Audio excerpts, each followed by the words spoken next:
طلاب الإخوان في الأزهر يغلقون أبواب بعض الكليات، والنهاردة المفترض أنه أول أيام الامتحانات العملية. النهاردة الصبح مجموعة من الطلاب التابعين لجماعة الإخوان أغلقوا مبنى كلية لغات وترجمة لإعلان الإضراب مع أول موعد للامتحان العملي للفرق التمهيدية على وجه التحديد. وطلب عميد كلية لغات وترجمة قوات الأمن للدخول وفض هذا الإضراب، لأنه النهاردة يوم مهم في الكلية وفي طلاب من المفترض أنه هم بيؤدوا امتحاناتهم وما لهمش ذنب في أي حاجة من اللي بتحصل. وتم كمان غلق طلاب أبواب كلية الصيدلة من قبل طلاب كلية الصيدلة التابعين لجماعة الإخوان، والمشهد اختلف نوعا ما عن كلية لغات، إنهم وقفوا ورفعوا صور الطلبة اللي تم القبض عليهم واستمروا في الإضراب رغم استدعاء أحد أعضاء هيئة التدريس للشرطة بعد فشلوا طبعا في إقناع الطلاب لفض هذا الإضراب وتركهم الجامعة لأداء مهمتها الأساسية وهي تحصيل العلم. معانا دلوقتي على التليفون مراسلنا عوض الغنام. عوض، ايه اللي بيحصل بالظبط في اللحظة الحالية بعد محاولات الإضراب والتشويش على أول أيام الامتحانات العملية في بعض الكليات في جامعة الأزهر؟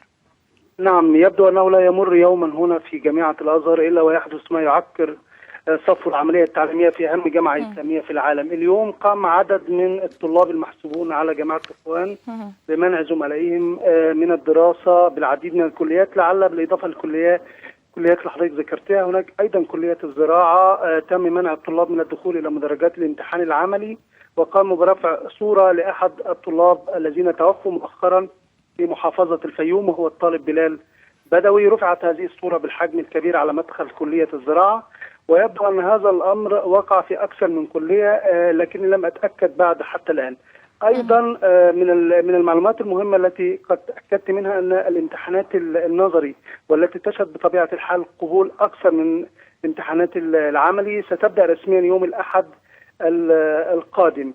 ويبدو أن ما يقدم عليه الإخوان اليوم هو بروفة مصغرة لما سيحدث في الامتحانات النظري في الأسبوع القادم حتى يرغموا الجامعة على اتخاذ قرار بتأجيل الامتحانات، إلا أن الجامعة أكدت في أكثر من بيان لها بأنها لن تؤجل هذه الامتحانات، بل إنها ستسمح كذلك للطلاب المحتجزين حاليا على ذمة قضايا بإجراء الامتحانات في أماكن احتجازهم، وستقوم بعمل لجان مشرفة على هذه الامتحانات، كما أنها ستسمح بنقل طلاب الكليات العملية لإجراء الامتحانات العملية ككلية الهندسة مثلا، ربما لطبيعة أو ظروف الامتحانات الخاصة بهذه الكليات سيتم نقل هؤلاء الطلبة إلى يعني المدرجات العملية في الكليات ثم عودتهم مرة أخرى إلى أماكن احتجازهم. طيب عوض، يعني بالرغم من انه في اضراب امام كليتين تقريبا في جامعه الازهر ومحاوله للتشويش على الامتحانات النهارده، محيط جامعه الازهر الصوره معانا دلوقتي على الهواء بتبدو في الامور عاديه، الحركه المروريه في سيوله زي ما الصوره يعني بتشرح نفسها، حتى الناس والماره واضح انه حياتهم طبيعيه. هل عندك انت زاوية اخرى او قراءة تانية؟ القراءة الأهم هو أن ماراثون الامتحانات قد بدأ بالفعل، وبالتالي حجم تواجد الطلاب في الجامعات قليل لأن المحاضرات قد توقفت، فبالتالي غالبية الطلبة إما في بيوتهم بيذاكروا أو إنهم في المدينة الجامعية، فبالتالي العدد قل. سيبدأ تكاثر أو زيادة عدد الطلاب مع بداية الامتحانات التحريرية أو النظرية. حينها سنرى إلى أي مدى سينجح جماعة الإخوان أو المحسوبون عليه من الطلاب في إيقاف العملية التعليمية برمتها إذا ما تم بطبيعة الحال وقف الامتحانات، وسنعلم وقتها ما هي الإجراءات التي تتخذها إدارة الجامعة بالتعاون مع وزارة الداخلية، خاصة أن أنا أرى في أكثر من زاوية في محيط جامعة الأزهر هناك عدد كثيف من قوات الأمن يبدو أنها على أتم الاستعداد للتعامل مع أي طارئ.